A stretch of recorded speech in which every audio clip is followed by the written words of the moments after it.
Huy, lain dyan siya mga antikils. Ang init ba kay mura kog malurong. But anyway, i-share ko sa inyo. Kung nagkaroon ako ng pneumonia, as far as I remember, manggudjay, naglinis ako dyan sa basement.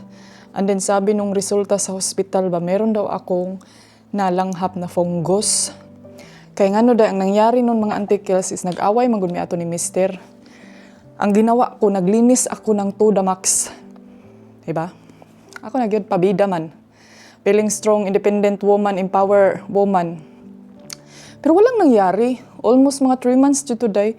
Pero meron na akong yung ubo ko. Na like straight jud siya, walay stop. Until one time na lang jud nga, nag-crave jud kog maayo day og. Sakit akong gi-crave ato ha, before ko gi-atake. Kuan kining McDonald. Tapos may selfie pa ako doon day nga kumain ako ng McDonald. Yun yung kala ko sinong gumalaw doon.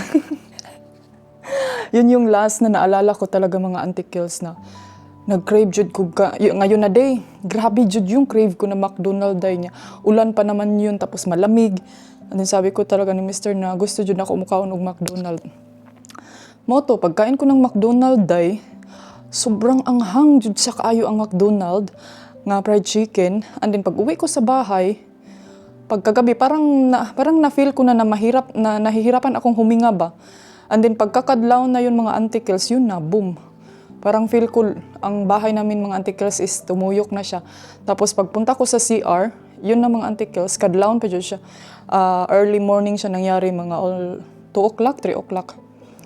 So, giatake ko mga antikils and then, pag CR ko dyan dun na, tumuyok na yung paningin ko sa CR para na akong kanagaling sobra ka pura na jud ko wala na ako sa aking sarili ba. Pagbalik ko sa bed day, boom, higda diretso.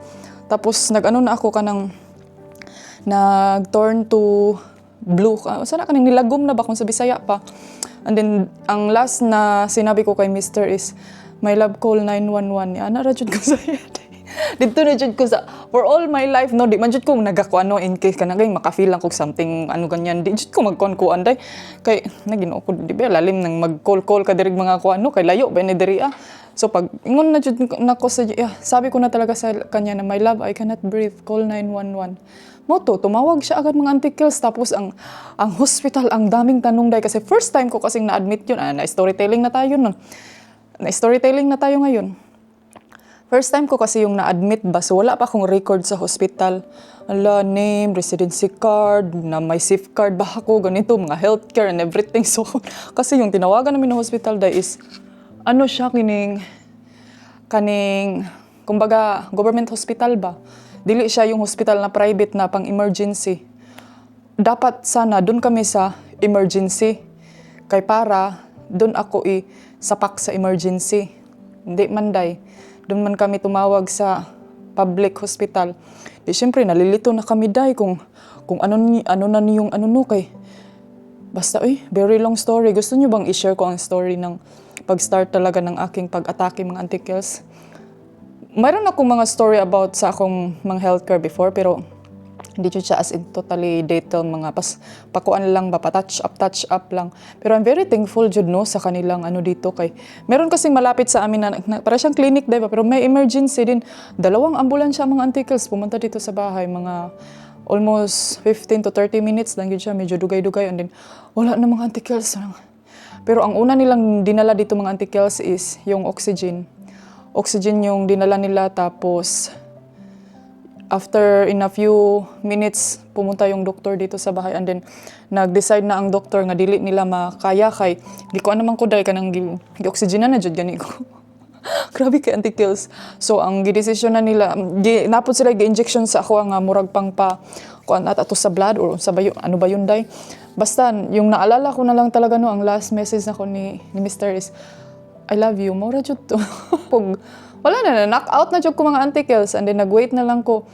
Pag sabi ko sa kanya na I love you, kanang squeeze, kanang magpa-squeeze ko ba, i-squeeze ang akong tiil, akong kuto-kuto kay naapo ko na feel ato sa akong stomach mga antikils.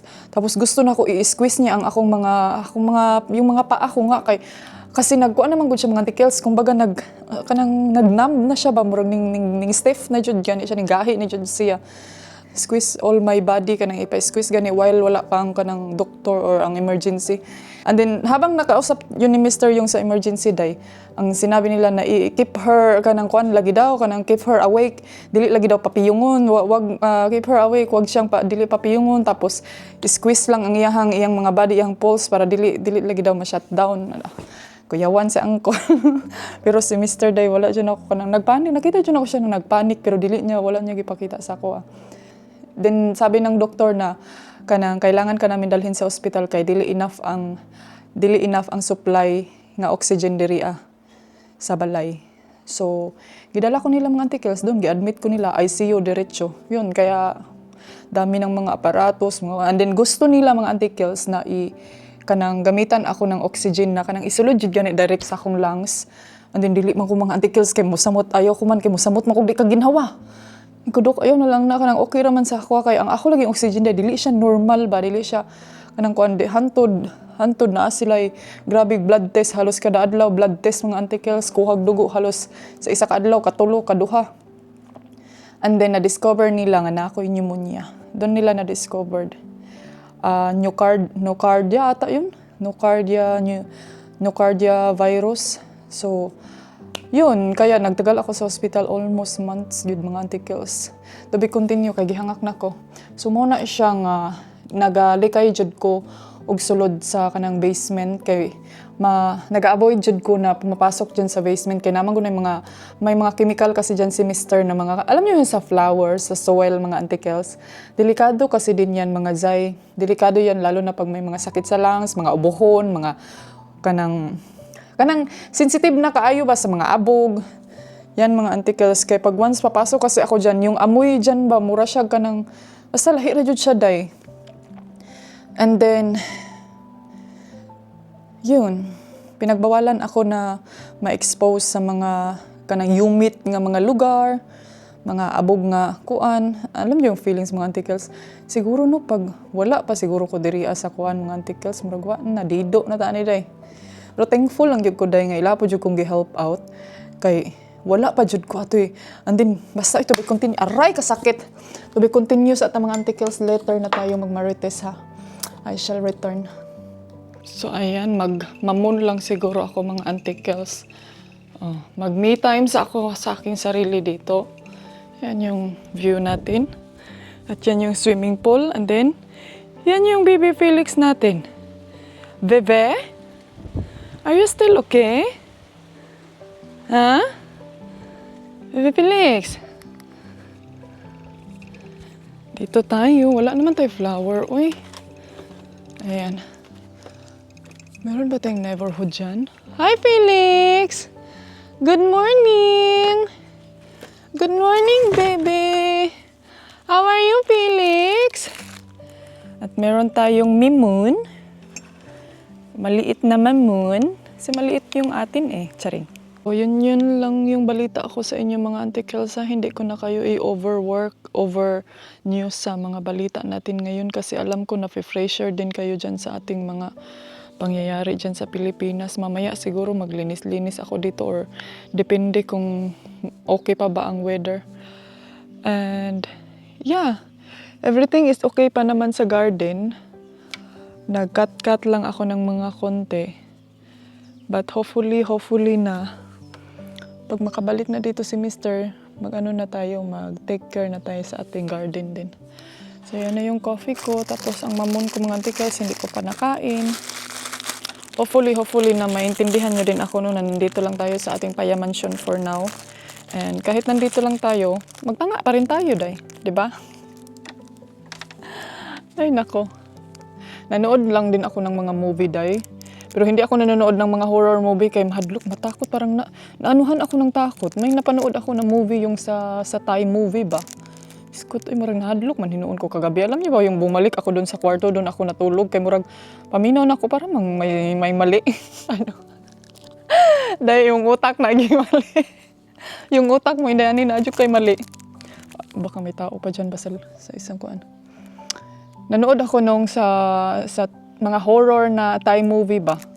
Yun yung mga pinapanood ko day, and then parang feel ko muraglain man akong kuyawan. Kuyawan sa mga Thai horror movie. Sawadika! Alright, mga anti-kadayers, katatapos ko lang nag-coffee doon. Meron pa akong coffee na konting natira mga zay. Ito ba, mauday ni siya sigurong di na ni kadulot ning ko ano. Kay, uy, ganun bilangkad mga kadayon day. Si asawa mga anti-kels, hindi pa siya makabalik until October, August, September, October. Mga second week siguro sa October. Depende na kung unsay ko ani. Kay dili man gud siya makadrive mga anti-kadayer sa sakyanan. Kailangan niyang antayin ang driver license niya para sa car, para makadrive siya sa car. And ngayon kailangan ko na naman din maglinis dito sa ating swimming pool kay ay nako mga zay oy. I mean hindi naman siya as in a big deal. Kay I'm not sure gali mga antikels kung baka susunod ako by the next month. Tignan lang natin kung anong mangyayari. Kaya alam niyo ba yung feelings ngayon mga day? Ayaw ko yung mag-advance thinking yun. Kay murag na overwhelm ako or di ko alam. Kung gusto ko na lang na na i-think na okay. Kung yan ang makapa-solve sa ating problem and everything, then take it, tignan, narago niyo dyan day, oh. Naglumot man ni, oy. Ako kasabot, maglagay siguro kong tubig, oo niya na. Ay. And then, kailangan ko din ipaayos yung tubig para meron tayong water. And then, ano pa ba yung mga kailangan gawin? Giano ko ni Mr. kanang gipa-discussan ko niya ba kung ano yung mga gagawin. But everything is, everything is functioning naman dito sa bahay. Yun nga lang is, medyo, lang talaga.